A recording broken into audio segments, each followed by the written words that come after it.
வணக்கம் நேயர்களே, கடவுளூர் டிவி நேயர்களுக்கு லக்ஷ்மி நாராயண அன்பு வணக்கங்கள். இப்போ நம்ம பார்க்க போகிறது வார ராசி பலன் 6ஆம் தேதியிலேருந்து 12ஆம் தேதி வரை எப்படி இருக்க போதான்னு பார்க்க போகிறோம். எப்போதுமே சொல்கிறதாங்க, லக்னத்துக்கு பாருங்கள்.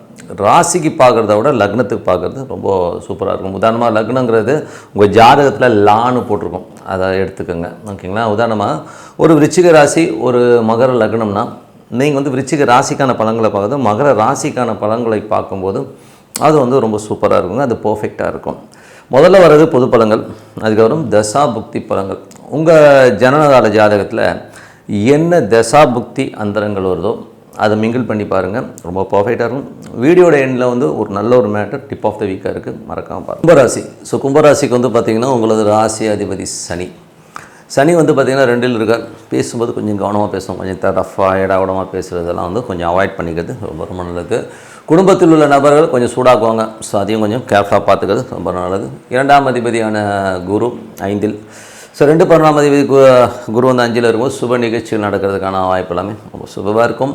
3 மற்றும் 10ஆம் அதிபதியான செவ்வாய் உங்களுக்கு 2ல் இருக்கும்போது தொழில் ரீதியான விஷயங்கள் நல்ல ஏற்றங்கள், கொஞ்சம் கம்ஃபர்ட் ஜோனில் இருக்க கலைஞர்களுக்கெல்லாம் நல்ல லாபங்கள் வர்றதுக்கான வாய்ப்புலாம் ரொம்ப நல்லா இருக்குது. சின்ன சின்ன கலகங்கள் ஏற்படுறதுக்கான வாய்ப்பு இருக்கிறனால கொஞ்சம் அதெல்லாம் அவாய்ட் பண்ணிக்கிறது ரொம்ப நல்லது. அதுக்கப்புறம் பார்க்கும்போது 4 மற்றும் 9ஆம் அதிபதியான சுக்கிரன் பார்த்திங்கன்னா உங்களுக்கு இப்போ 3ல் இருக்காருங்க. ஸோ என்றைக்குமே 4ஆம் அதிபதி 3ல் இருக்கும்போது அம்மாவுக்கும் உங்களுக்கும் டிஃப்ரென்ஸ் ஆஃப் ஒப்பீனியன் வரும். நிலபுலன்கள் விற்கிறது, வண்டி வாகனம் விற்கிறதுக்கான வாய்ப்புலாம் ரொம்ப சூப்பராக இருக்கும். அப்பாவுடைய விஷயங்கள் பார்த்திங்கன்னா கொஞ்சம் அவருக்கு ஒரு ஸ்ட்ரெஸ்ஸஸ் இருக்கும். ஸோ அதனால் கொஞ்சம் கவனமாக பார்த்துக்கிறது ரொம்ப நல்லது. அதுக்கப்புறம் பார்க்கும்போது உங்களுடைய 5 மற்றும் 8ஆம் அதிபதியான புதன், அவர் பார்த்திங்கன்னா ஒரு ராசியில் இருக்கும். குழந்தைகளுடைய நடவடிக்கைகளை சின்னதாக ஒரு மனசலசலப்புகள் இருக்கும், ஸோ எல்லாமே சரியாயிடும். 6ஆம் அதிபதியான சந்திரன். ஸோ 6ஆம் அதிபதி சந்திரன் பார்த்திங்கன்னா நல்ல லாபங்களும் நல்ல இடம், வேலை நல்ல ஏற்றங்கள், நல்ல லாபங்களும் அதுக்கான ரொம்ப சூப்பராக இருக்குது.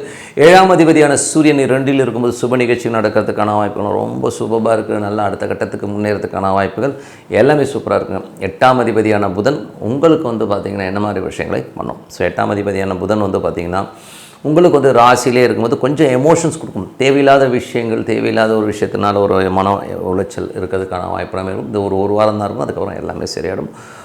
அதுக்கப்புறம் பார்க்கும்போது 10ஆம் அதிபதியான செவ்வாய் உங்களுக்கு 2லும் தொழில் ரீதியான விஷயங்கள் நல்ல லாபங்களும் ஏற்றங்களும் கண்டிப்பாக கொடுத்துருங்க. 12ஆம் அதிபதி மற்றும் உங்களுக்கு பார்த்திங்கன்னா ராசி அதிபதி சனி 2ல் இருக்கும்போது நிறைய அலைச்சல்கள் இருக்கும். கொஞ்சம் பிரயாணங்கள், நிறைய அலைச்சல்கள் கண்டிப்பாக இருக்குங்க. ஸோ இதுவரை பார்த்து பொது பலன்கள்.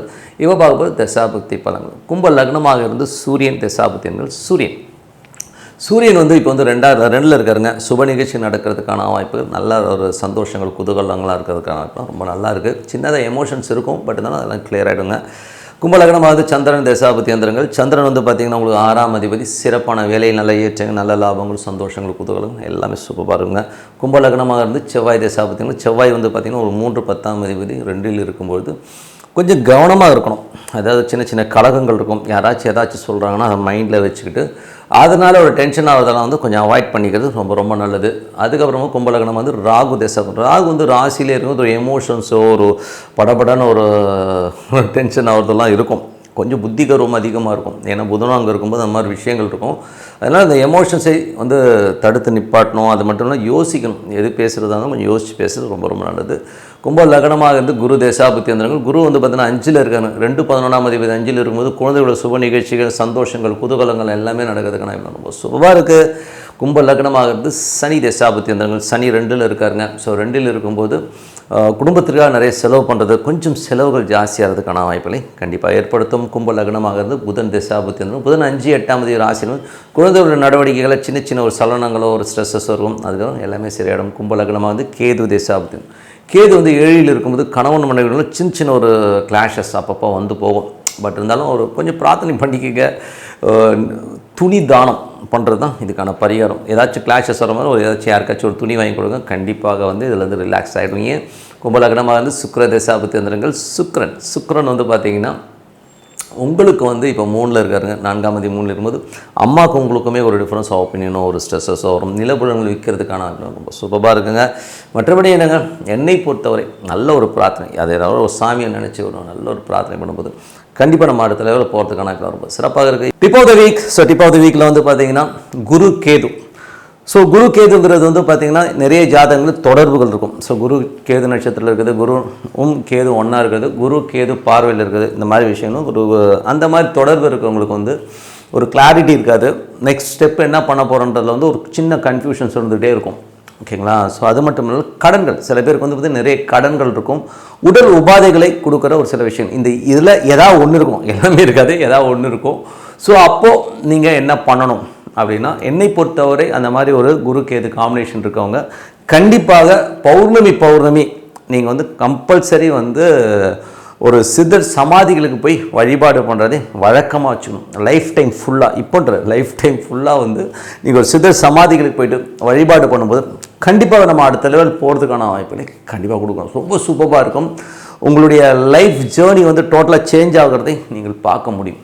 ஏன்னா வந்து இது வந்து நிறைய பேர்கிட்ட பார்த்துருவோம். இப்போ குரு கேது வந்து அந்த மாதிரி காம்பினேஷனில் இருக்கும். ஏதாவது ஒரு குறையை கண்டிப்பாக ஒரு ஸ்ட்ரெஸ்ஸை கொடுத்துரும். லைஃப்பில் வந்து ஒரு நிம்மதியாக இல்லாமல் ஏதோ ஒரு விஷயத்தில் வந்து நம்ம டென்ஷனை கண்டிப்பாக உருவாக்கும். அப்படிப்பட்டவர்கள் கண்டிப்பாக வந்து அன்னைக்கு பௌர்ணமி அன்னைக்கு ஒரு சித்தர் சமாதிகள், நிறைய சித்தர் சமாதிகள் இருக்குது, அங்கே போயிட்டு நீங்கள் ஒன்றும் இல்லை, ஒரு அரை மணி நேரம் அங்கே உட்கார்ந்தாலே போதும். அந்த வைப்ரேஷனில் இருக்கும்போது கண்டிப்பாக உங்கள் மனக்குறைகள் போய் பிரார்த்தனை பண்ணுங்கள். நல்ல விஷயங்கள் நடக்கணும், நல்லது நடக்கணும் அப்படிங்கிறது ஒரு பாசிட்டிவ் திங்கிங்காக இருக்கும்போது கண்டிப்பாக உங்களது வாழ்க்கை மாறும். கண்டிப்பாக ட்ரை பண்ணி பாருங்கன்னு சொல்லிட்டு உங்களோட விடைபெறுவது உங்கள் லக்ஷ்மி நாராயணன். நன்றி, வணக்கம். கடவுள் அருள் டிவியை பார்த்தமைக்கு நன்றிகள். மேலும் இது போன்ற தகவல்களை தெரிந்து கொள்ள கடவுள் அருள் டிவியை சப்ஸ்கிரைப் செய்யுங்கள். மறக்காமல் பெல் ஐக்கானை கிளிக் செய்யுங்கள்.